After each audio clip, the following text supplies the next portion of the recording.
உன் பேர் என்ன பண்ணுவேன்? பெருமைப்படுத்துவேன். நீ ஆசீர்வாதமாய் இருப்பாய். ஹல்லேலூயா.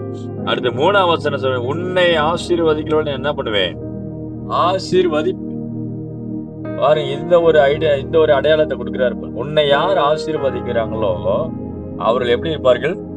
ஆசீர்வதிக்கப்பட்டிருப்பார்கள். சொல்லுங்க, என்னை ஆசீர்வதிக்கிறவர்களை கர்த்தர் ஆசீர்வதிப்பார். ஆமென்.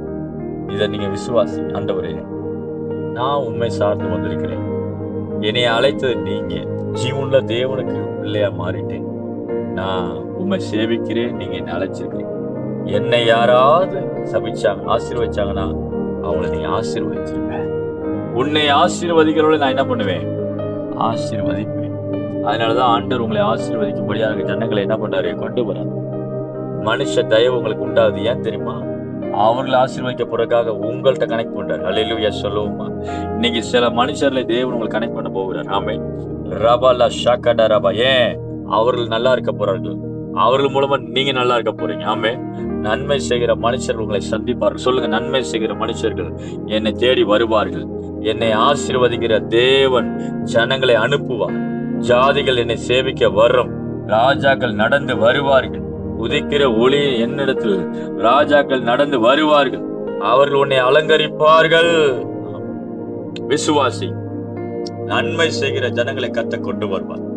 உன்னை ஆசீர்வதிக்கிற ஜனங்களை கத்த கொண்டு வருவார். ஏன்? உன்னை ஆசீர்வதிக்க வச்சு நான் அவர்களை ஆசீர்வதிப்பேன். ஆமென். எபிரேய மருத்துவச்சிகளுக்கு கத்த தயவு கொடுக்கப்பட்டார். ஏன்? அவர்கள் இஸ்ரவேல் ஜனங்களுடைய குழந்தைகளை பார்வோன் கொல்லணும்னு நினைச்சிருந்தாங்க. ஆனா இவர்கள் காப்பாற்றினார்கள்.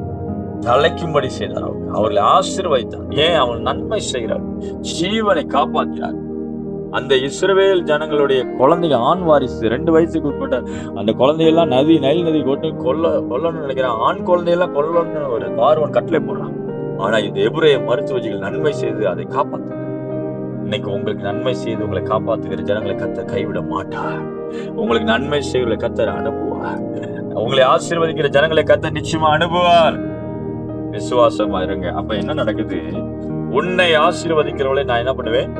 ஆசீர்வதிப்பேன். உன்னை சபிக்கிறவனையோ, இது சாத்தான் ஒரு ஆள போட்டு சபிக்கிறவர்கள் போடல. சபிக்கிறவன் யாரு? விசுவாசம். சபிக்கிறவனையோ நான் என்ன பண்ணுவேன்? சபிப்பேன். இந்த ஆசீர்வாதமும் சாபமும் எதுக்கு அடையாளமா இருக்குன்னா, இங்க 1ஆம் புஸ்தகத்துல படிக்கும் பொழுது மோவாபு ராஜா என்ன பண்ணுவான்? இஸ்ரவேல் ஜனங்களை சபிக்கும்படி என்ன பண்ணுவான்? பீலேயாமை கூலி பொருத்தி கூட்டு வருவான். அவன் ஒரு மந்திரவாதி. அவனை வச்சு என்ன பண்ணலாம்? ஜனங்களை அழிக்கணும்னு நினைக்கிறான். அதெல்லாம் சாபம். சபிச்சு